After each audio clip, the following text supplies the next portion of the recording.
Okay. A special welcome to you. And and Amashle, yes. Well, I've met Amashle before. She's part of our retreat as well. And so the good news is, I think don't worry, you won't be lost throughout this. And feel free to stop and ask questions at any time. But we will make it friendly such that you won't, be lost. So, okay, yes, forgive the colors on the projector. There's no graphic like that actually, but it's having a mood. So today we'll just start off looking at, since it's Father's Day, we'll look at father figures in our life. Yes, and obviously the first father that comes to mind is our biological father. And we are extremely indebted to our biological fathers because they've allowed us to take this human form of life, this human birth, by which we can make spiritual progress that's unique in this human form of life. We can't make this type of progress in, an animal species. So we're indebted to our biological fathers. Another father we have is Krishna, the Supreme Personality of Godhead himself. God, I think it's a famous saying that God as the Father. And Krishna himself declares in the Bhagavad Gita, it should be understood that all species of life, O son of Kunti, are made possible by birth in this material nature, and that I am the seed-giving Father. So Krishna is another father figure in our life. And but for what we'll be focusing on today mostly is the father figure of the spiritual master, and specifically the spiritual master that we all have in common, which is Srila Prabhupada, who we just offered Guru Puja to just now. And he's a very special father figure. He's very special amongst all spiritual masters as well. He's known as Jagat Guru, which is the guru of the entire world or the entire universe. So he is the special father figure that we're going to be focusing on for today's discussion. And in Srila Prabhupada Leela Amrita, there's a sweet exchange where one of his disciples asked, Vibhavati asked, what is the meaning of spiritual master? Actually, I am not your spiritual master, Prabhupada replied. That title is simply a formality.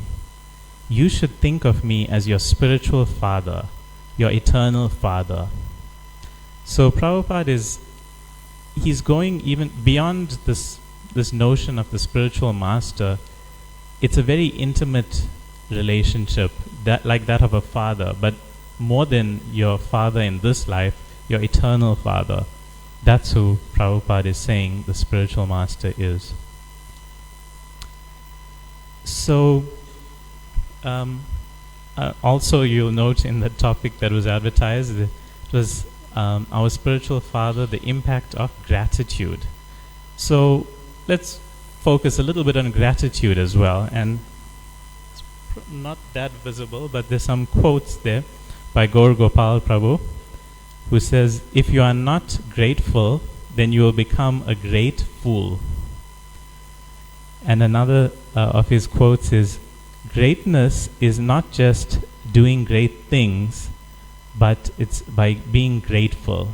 That's how you achieve greatness. So why is he emphasizing gratitude so much? So I think we will try and play this video by Vaisheshika Prabhu, who explains very wonderfully about gratitude. I'm hoping that the sound is fine.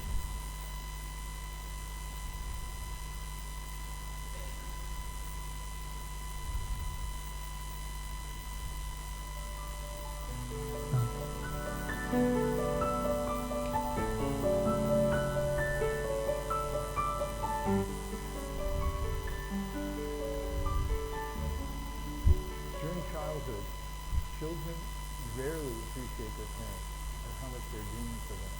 When they grow up, oftentimes, they look back and they think, wow, my parents sacrificed so much for me, and they gave me so much. Similar.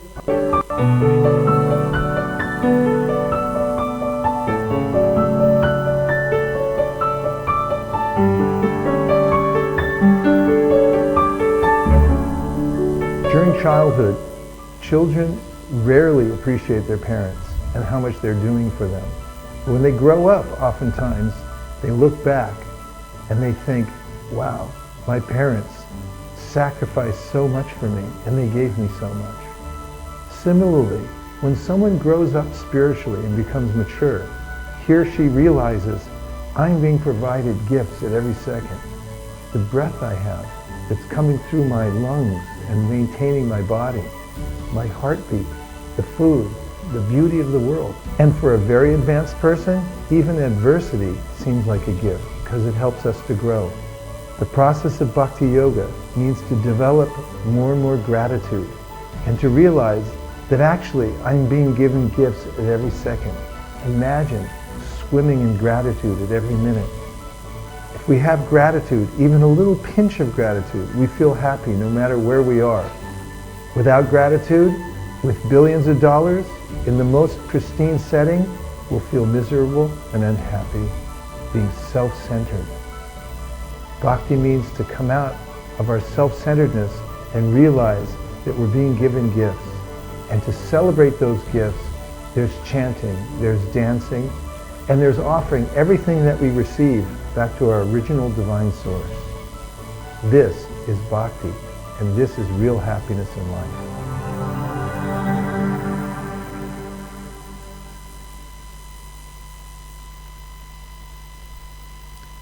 So there Vaisheshika Prabhu gave us a wonderful description of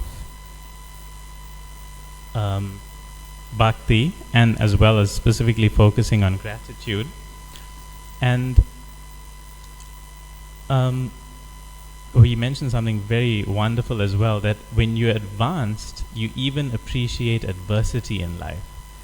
And that is a wonderful impetus for us to develop this quality of gratitude, because if we approach adverse circumstances, anything unpleasant happens in our life, and we approach it with the mindset of gratitude, we can actually facilitate growth that way.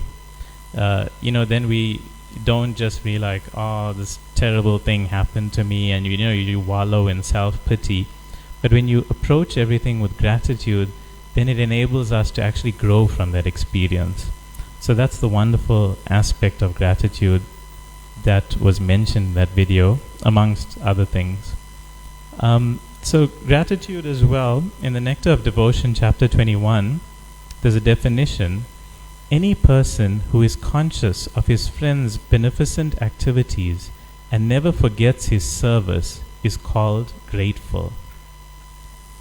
So linking these two concepts together of gratitude and our spiritual father, the natural link that we come across is what is the importance of being grateful for our spiritual father. And since we were lucky enough that the previous clip seemed to play, we'll also play something of Srila Prabhupada directly now. And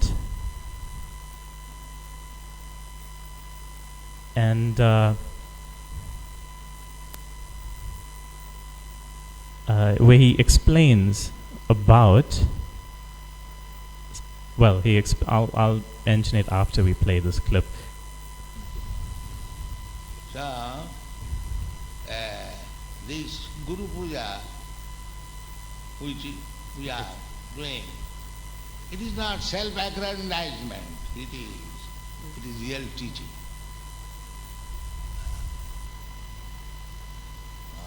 You sing daily.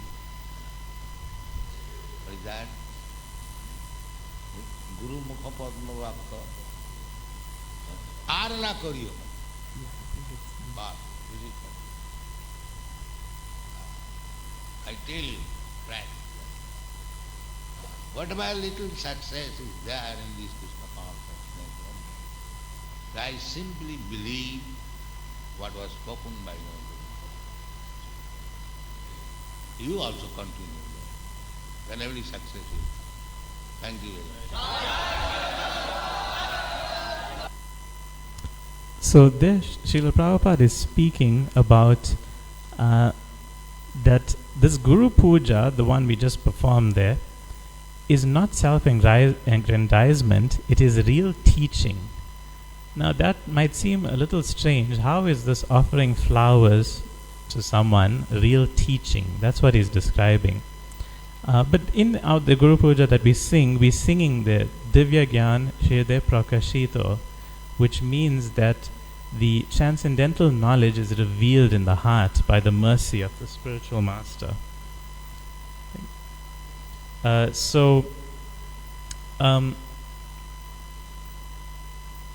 a little bit mystical, but this simple exercise of offering Guru Puja actually imparts wisdom, it imparts transcendental knowledge to us.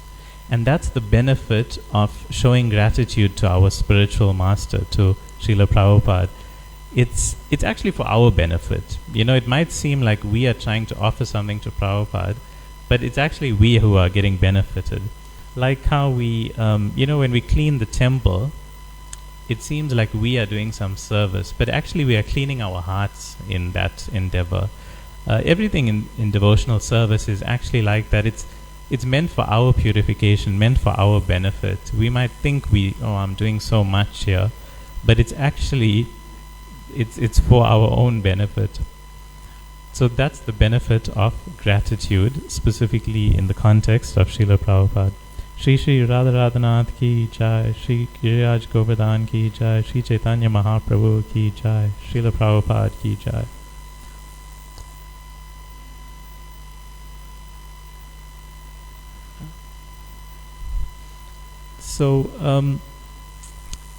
So there's some other reasons to be grateful, which is we mentioned, the human birth that we've been given. This is very rare. If you think of all the insects around us, all the animals, all the various living entities, we have this human form of life. That's one reason to be grateful. Out of all the humans around, we've come into contact with ISKCON, where we can have genuine access to genuine spiritual knowledge and access to Srila Prabhupada, who is a unique individual who we'll speak a little bit more about after this. And another thing to be grateful for is we have access to the topmost destination in ISKCON. That is Goloka Vrindavan. Actually, even when one practices sadhana bhakti, Vaidhi sadhana bhakti, which we all are attempting to perform, the natural destination one would reach is Vaikuntha, some Vaikuntha planet. But in this time, at this particular moment, by the unique mercy of Sri Chaitanya Mahaprabhu and extended to us by Srila Prabhupada, we have access to the topmost destination of Goloka Vrindavan, where there is such an intimate mood amongst the Lord and His devotees that they don't even recognize His nature as being the Supreme Lord. In the back of their mind, they are full in knowledge, but they are, kind of bewildered, but they're full in knowledge. They don't really care that He's God. They love Him so much. So this topmost loving relationships between the Lord and His devotees are only available in Goloka Vrindavan, and we have access to that. So that is, maybe the topmost reason to be grateful for our current situation. So just to focus a bit more on Srila Prabhupada and the reasons to be grateful to him specifically, just for the benefit of everyone who may not know, we'll just recap some of his major achievements. He established 108 temples. And where did he establish these temples? Not in India. He established these temples in places where the whole concept was completely foreign, all over the world. He published over 80 volumes of books of spiritual literature. How did he do that? by staying awake and dictating and translating, and in the early days he had to do everything himself. He initiated around 5,000 disciples, circled the globe 14 times in 12 years, spreading Krishna consciousness, and doing all this after the age of 70. Now, each of these achievements on its own would be, unimaginable. But the fact that he did them all together, all of these, is like, there's never been someone like this, and there will never be someone like this again. And sometimes we might have this impression that Srila Prabhupada was divinely empowered, and he was amazingly empowered, uniquely empowered. But it didn't mean that all of this came easy. We should never have that understanding that, because he was empowered, all of these things automatically happened. He really struggled, and he really sacrificed. So that's why for the remaining time, we'll just focus a little bit in order to kind of evoke that gratitude within our hearts, to reawaken it. We'll just focus a little bit on Prabhupada's sacrifices and struggles. And I know we often hear of the 2 heart attacks he had coming aboard the Jaladuta from India. He made this journey from the India to USA to spread Krishna consciousness. But even in India, he had a really tough time. I'll just read this for sake of time instead of playing the clip. Prabhupada says, "So when I was publishing this Back to Godhead from Delhi, one day one bull thrashed me and I fell down on the footpath and I got severe injury. I was alone. So I was thinking, what is this? So I had very days of very tribulations, but it was all meant for good. So don't be afraid of tribulations. You see, go forward. Krishna will give you protection. That is Krishna's promise in the Bhagavad Gita." So, if this happened to me, I've dedicated my life completely for Krishna's service, and I get attacked by, of all animals, a bull. The cows are so dear to Krishna, and a bull comes and attacks me after I've given my whole life to Krishna. I would be perplexed, and I would kind of lose faith. But Prabhupada, look at how he saw it. Don't be afraid of tribulations. Krishna will give you protection. That is Krishna's promise in the Bhagavad Gita. And then even just the fact of leaving Vrindavan was such a difficult thing for Prabhupada to do, because he didn't have any anxiety there. He is saying, now I'm sitting in New York, the world's greatest city, so magnificent city, but my heart is always hankering after that Vrindavan. Yes, I am not happy here. I shall be very happy to return to my Vrindavan, that sacred place. But then he explains that he's doing this, he left Vrindavan just because of the order of his spiritual master, to distribute this knowledge to all of us. So he had no anxiety in Vrindavan at all, but he took this risk in his old age because of the duty to his spiritual master. And then when he embarked on this journey, leaving in India for the USA to spread these spiritual teachings all over the world, he didn't know at the time, what he was going to eat even. Because he didn't know at that time that whether vegetables will be available in America. He had brought along a bag of cereal, and he was hoping for the best. He was hoping at least to get some potatoes and cereal. He was going to live very austerely. Thankfully, he found that vegetables were available in America. And he also didn't know what kind of people he was going to meet. And in a poem he wrote, he mentions that the people are going to be so influenced by the modes of passion and ignorance. He doesn't know how his message is going to appeal to them. But he did that anyway. And then on the journey to America, it was not a comfortable journey at all. On the 14th of August, he writes in his diary, There was vomiting tendency and dizziness, and I felt uncomfortable the whole day and night. Then 2 days later he writes, there is constant sounds of thunderbolt. This is the first time I'm experiencing heavy rains in the midst of deep ocean. From 12 noon we are passing through cyclonic weather. The ship is tilting too much. I felt seasickness all day and night. Then on the 23rd he writes again, my seasickness again began. Headache, vomiting tendency, no hunger, dizziness, and no energy to work. It is continuing. And then finally on the 31st of August he writes, passed over a great crisis on the struggle for life and death. A separate statement has to be written on this crisis area. So this is when he had suffered heart attacks on the Jaladuta. Then finally when he reached New York, even that was not the end of the struggles.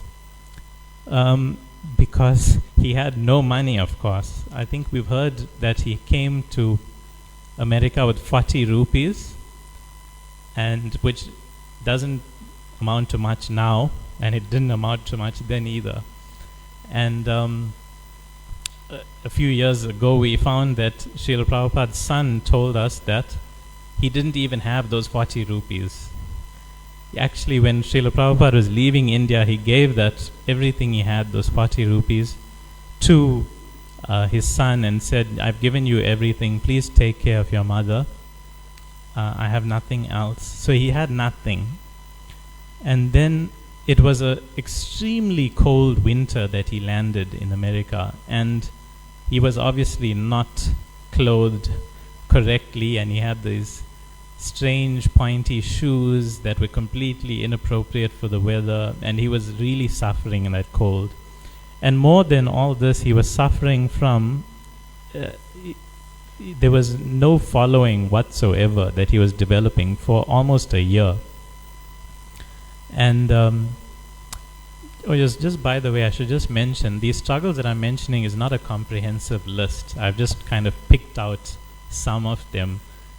If you want the full list, you'll have to go through the Prabhupada Leelamrita and other books. This is just to kind of give us make us develop a little bit of gratitude for our spiritual father.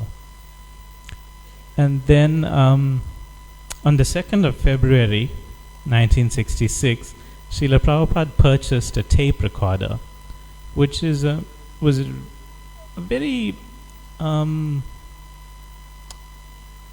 forward-thinking idea, because he knew that these would be valuable someday, these tapes, and as we know, these tapes of Prabhupada are very valuable. But he had to pay the equivalent of 1 month's rent, which is quite a bit, especially when you don't have any money.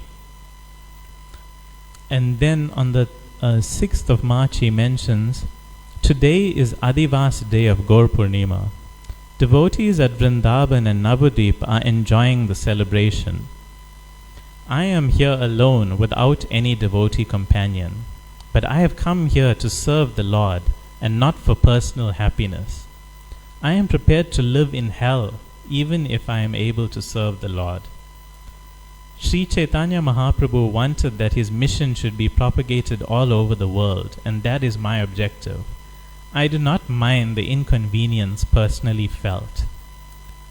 So Prabhupada is prepared to even live in hell to serve the Lord, and he is living alone without any devotee association on a festival day.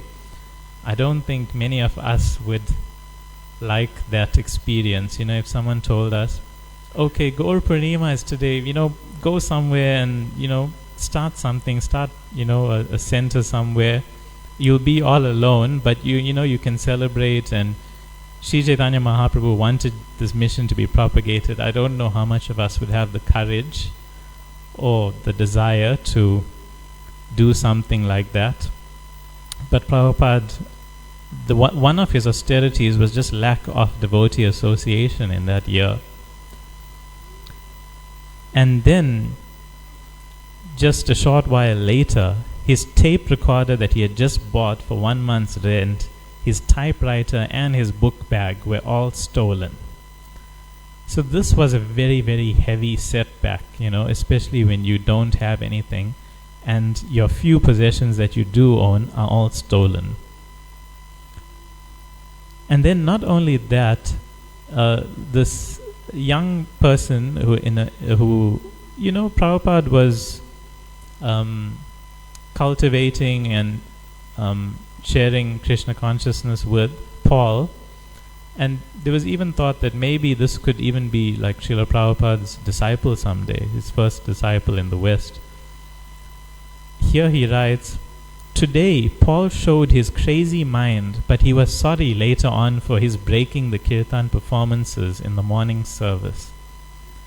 And 2 days later, this is also in Prabhupada's diary in New York that he's writing all of this. "NB, there was an incident extraordinary. At 10 night, when I was typewriting, Paul became too much irritated and I stopped typewriting. It was unusual due to his abnormal condition. Better take precaution in future." And now this person was a sincere seeker, but unfortunately he had quite an addiction to various intoxicants, drugs, and so he used to have these crazy episodes, and on one episode he even chased Prabhupada out of where he was living. And so Prabhupada, in the middle of the night, he is just alone on the street. So you can see Prabhupada had to tolerate quite a bit. And at this stage, he had no help from either his godbrothers. He had approached his godbrothers to try and assist, and he just wanted to work cooperatively with his godbrothers. But no one was wanting to offer any assistance of any kind.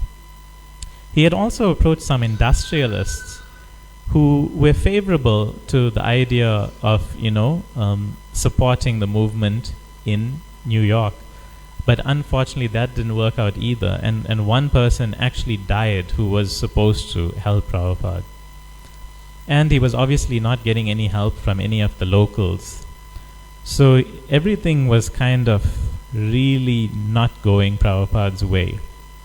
But he was determined to persevere and continue. And I know in the Hare Krishna movie there's a mention, Hari Sari Prabhu mentions that they used to tell him, "Swamiji, you keep on coming back to the harbor, but you don't actually go." Because he would often go back to the harbor and think about returning, but he didn't actually end up going back.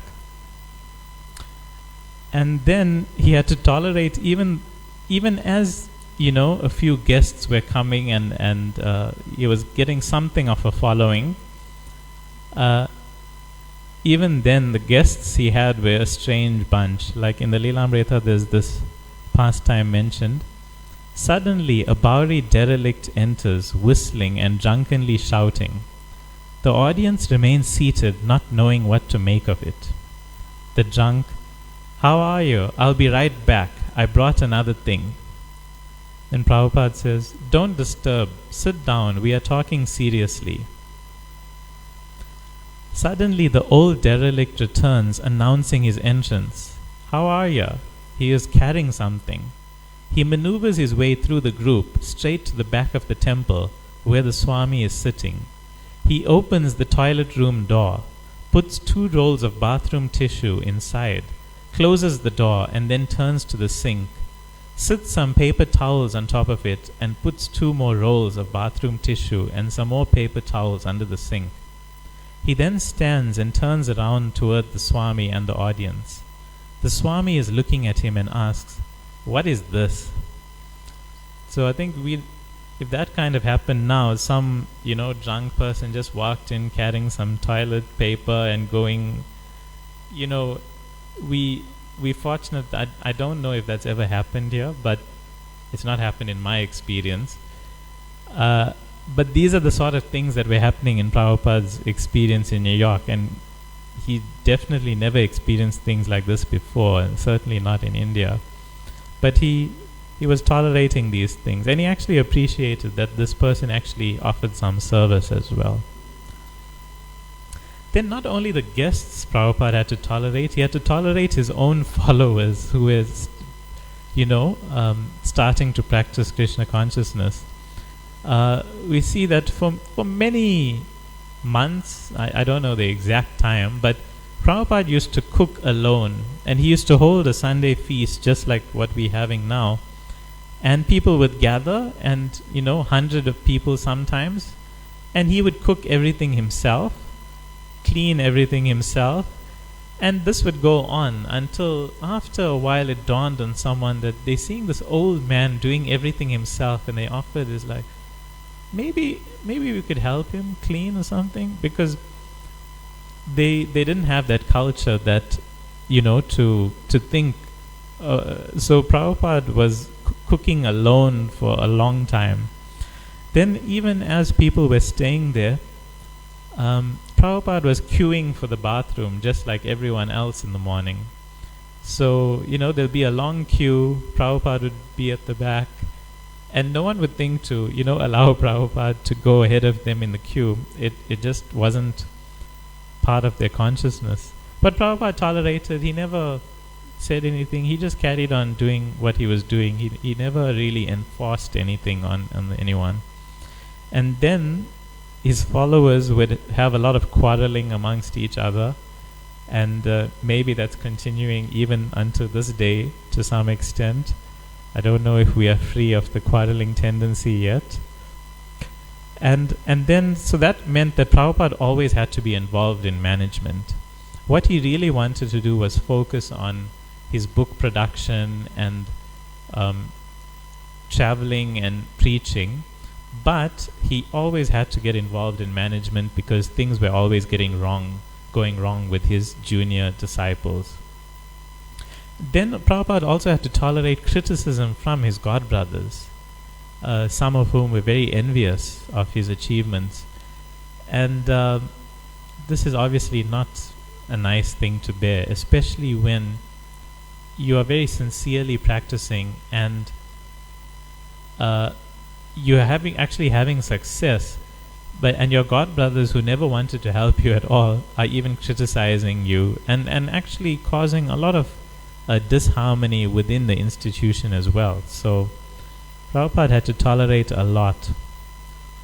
Then there were other challenges like demoniac forces, modern day demons, you could say, like with the Juhu project, there was a person who was really, really antagonistic to that project going ahead. His daily routine of translating, traveling everywhere and waking up in the morning and making sure he continues his translating endeavor, these things were not easy. We may take them for granted, but these things were not easy. And Prabhupada even mentioned that this continuous travel that he was doing actually decreased his lifespan significantly. But we are very grateful for his travel, because one of the places he traveled to was South Africa and Durban, amazingly enough. And he went to all these places. And I'm sure that all of us have been to at least one of these places, at least the Durban beachfront or Japanese gardens. And the amazing thing about when a holy person visits a place, he actually turns that place into a place of pilgrimage. That's when someone of the caliber of Prabhupada goes somewhere, that place is eternally, spiritually benefited, and we get benefited just by going to such a place.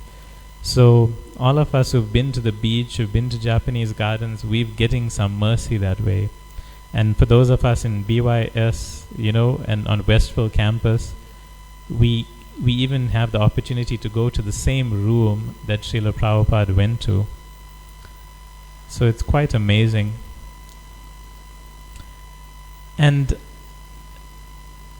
this is just a summary of Prabhupada's sacrifices and struggles, just to kind of get our gratitude muscles getting exercised. And more than what he sacrificed is what he was prepared to sacrifice. In this letter to Brahmananda, Prabhu. Prabhupada writes, regarding your request for your deliverance from the clutches of Maya, please rest assured of being delivered, because we have captured the strong chain of disciplic succession. This chain is coming down from the highest platform, Krishna. Just like a rope comes down the well so that anyone who may capture the rope from any position is sure to be delivered, so our aim should be to not give up the rope. We must capture the rope very tightly, then our deliverance is assured. So far as I am concerned, in relationship with my disciples who are so kindly cooperating with me in the matter of my rendering service to my spiritual master, for them I am always ready to come back from Goloka Vrindavan if they are not delivered along with me. So don't be worried about the clutches of Maya.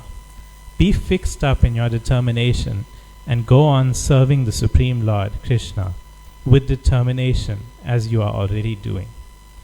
So Prabhupada, he is not even attached to Goloka Vrindavan. He is willing to come back to deliver all his disciples. That he is willing to sacrifice everything for us, basically.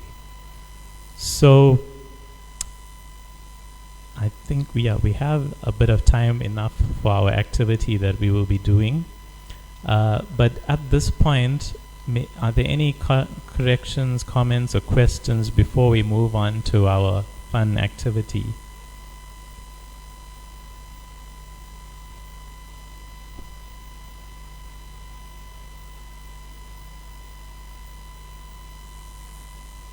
Okay, so if there's no questions, we can move on to our activity. Let's see who can guess what it is, based on being grateful to Srila Prabhupada. What is the natural activity that accompanies that? I'll give you a clue. There's a deadline coming up on the 2nd of July that we can hopefully meet. Yes, someone said it. So now we're going to hopefully we would be in a little bit of a mood of appreciation of Prabhupada. So we can focus and we'll have some time now, maybe 10 minutes or so, to actually begin our Vyasa Puja offerings and maybe complete them. For those who are not aware of what a Vyasa Puja offering is it's an offering of appreciation to the spiritual master, to Srila Prabhupada. And it's up to you. It's what's in your heart that you want to appreciate. And just like how we are offering flowers in the Guru Puja, and it's actually for our benefit, similarly, writing this offering is for our benefit. It's not like, the BBT is asking us, please fill in, we got so many pages to do, we need this done. No, it's actually for our benefit. It's by writing these offerings, by expressing appreciation for Prabhupada, we actually get benefited. So we'll continue with that now. We can use our phones, and I believe for those who are uncomfortable with phones, Alana Prabhu can also assist with some sheets of paper. So we will let's take some time and do that now. If anyone has any questions around Vyasa Puja offerings or anything, you're welcome to ask at any time. You can come here or try it out if it's your first time. You can write just from the heart, what's in your heart. And don't worry about editing so much. When you submit these, there is a team of editors who will, fix any Sanskrit issues or any basic English issues and stuff. So, try and write what's in your heart, whatever you feel, just to give some ideas. While, okay, you all have begun. I'm not going to disturb you. But in case you need any ideas, you can always look at other offerings. I've got a whole bunch of Vyasa Puja books and stuff. You can also go online and get them. there's so many things you can write in a Vyasa Puja offering. And we'll have some time for that now. And then we can also, I think the festival team wants to speak a bit after this, so any setup for that can be also done in parallel. Okay, so Hare Krishna. Thank you everyone. Srila Prabhupada ki jai.